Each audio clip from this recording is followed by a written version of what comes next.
ಲಂಕಾದ ರಾಜ ರಾವಣ ಬ್ರಾಹ್ಮಣನಾಗಿ ಹುಟ್ಟಿದ್ದು ರಾಕ್ಷಸನಾಗಿ ಅಲ್ಲ ಎಂಬುದು ನಿಮಗೆ ತಿಳಿದಿದೆಯೇ? ಇಂದು ನಾವು ಅವನನ್ನು ಕೆಟ್ಟ ಜೀವಿಯಾಗಿ ನೋಡುತ್ತೇವೆ. ಆದರೆ ಅವನ ನಿಜವಾದ ರೂಪವು ಜ್ಞಾನಿ ಬ್ರಾಹ್ಮಣನದ್ದಾಗಿತ್ತು. ಹಾಗಾದರೆ ಅಂತಹ ಶಕ್ತಿಶಾಲಿ ಬ್ರಾಹ್ಮಣ ಮಗ ರಾವಣ ಹೇಗೆ ದುಷ್ಟರ ಸಂಕೇತವಾಯಿತು? ಅವನನ್ನು ಲಂಕೆಯ ಮಹಾರಾಜನನ್ನಾಗಿ ಮಾಡಿದ ಶಕ್ತಿ ಯಾರು?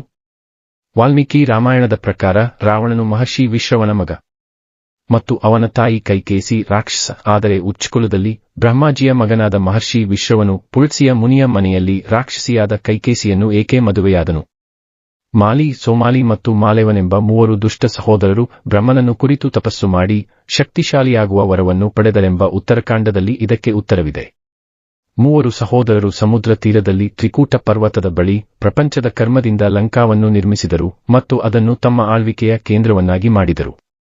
ಅವರು ಲಂಕಾವನ್ನು ಸಂಪತ್ತು ಮತ್ತು ಸಮೃದ್ಧಿಯಿಂದ ತುಂಬಿದರು. ಪ್ರಪಂಚದ ವಿಜಯದ ಭರವಸೆಯಲ್ಲಿ ಅವರ ಅಹಂಕಾರವು ಎಷ್ಟು ಬೆಳೆದಿದೆಯೆಂದರೆ ಅವರು ಸ್ವರ್ಗ, ಭೂಮಿ ಮತ್ತು ನರಕದ ದೇವರುಗಳನ್ನು, ಋಷಿಗಳು ಮತ್ತು ಮಾನವರನ್ನು ಹಿಂಸಿಸಲು ಪ್ರಾರಂಭಿಸಿದರು. ಕಿರುಕುಳವು ಮುಗಿದ ನಂತರ ದೇವತೆಗಳು ಮತ್ತು ಋಷಿಗಳು ತಮ್ಮ ದೂರುಗಳೊಂದಿಗೆ ಭಗವಾನ್ ವಿಷ್ಣುವಿನ ಬಳಿಗೆ ಹೋದರು. ಮತ್ತೊಂದೆಡೆ ಈ ವಿಷಯ ತಿಳಿದ 3 ಸಹೋದರರು ಸೈನ್ಯದೊಂದಿಗೆ ಇಂದ್ರಲೋಕದ ಮೇಲೆ ದಾಳಿ ಮಾಡಿದರು. ಈ ಹಂತದಲ್ಲಿ ಇಂದ್ರಲೋಕ, ಅಕಾರ ಮತ್ತು ಭಗವಾನ್ ವಿಷ್ಣುವು ರಾಕ್ಷಸರ ವಿರುದ್ಧ ಹೋರಾಡಿದರು. ಹಾಗಾದರೆ ಏನಾಯಿತು?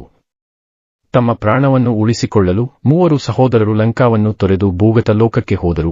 ಅಲ್ಲಿ ಅವರು ಅಡಗಿಕೊಂಡು ತಮ್ಮ ಕುಟುಂಬದೊಂದಿಗೆ ವಾಸಿಸಲು ಪ್ರಾರಂಭಿಸಿದರು. ಒಂದು ದಿನ ಸೋಮಾಲಿ ಭೂಲೋಕದಲ್ಲಿ ವಿಹರಿಸುತ್ತಿರುವಾಗ ಕುಬೇರನನ್ನು ಕಂಡು ಬೆಚ್ಚಿಬಿದ್ದ.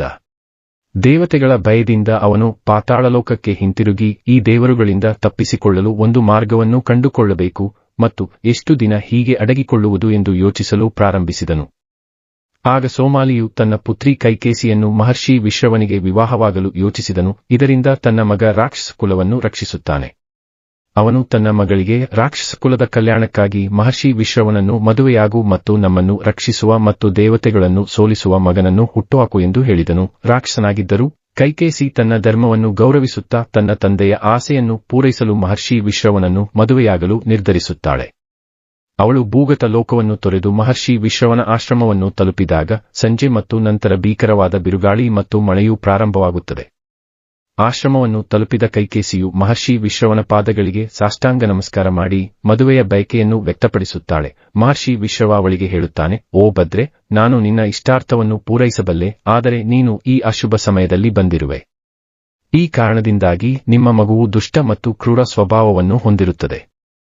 ಇದನ್ನು ಕೇಳಿದ ಕೈಕೇಸಿಯು ಮಹರ್ಷಿ ವಿಶ್ರವನ ಪಾದಗಳಿಗೆ ಸಾಷ್ಟಾಂಗ ನಮಸ್ಕಾರ ಮಾಡಿ, ಭಗವಂತನೇ, ನೀನು ಬ್ರಹ್ಮವಾದಿ ಮಹಾತ್ಮ, ನನಗೆ ಅಂತಹ ಅಸಂಸ್ಕೃತ ಮಗು ಬೇಡ.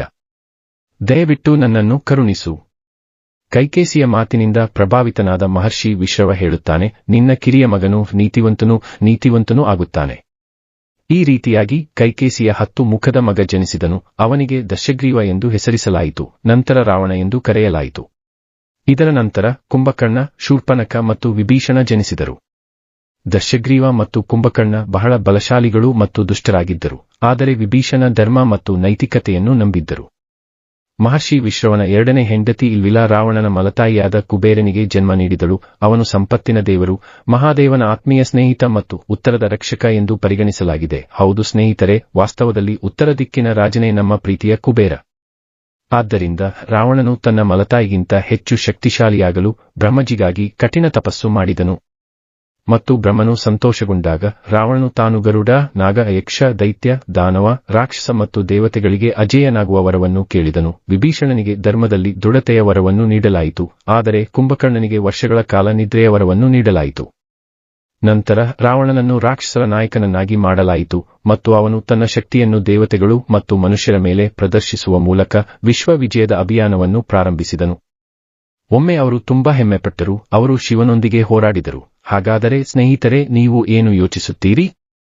ರಾವಣನನ್ನು ಕೇವಲ ದುಷ್ಟತನದ ಸಂಕೇತ ಎಂದು ಪರಿಗಣಿಸಬೇಕೇ ಅಥವಾ ಅವನಲ್ಲಿ ಒಬ್ಬ ಮಹಾನ್ ವ್ಯಕ್ತಿ ಅಡಗಿದ್ದಾನೆಯೇ?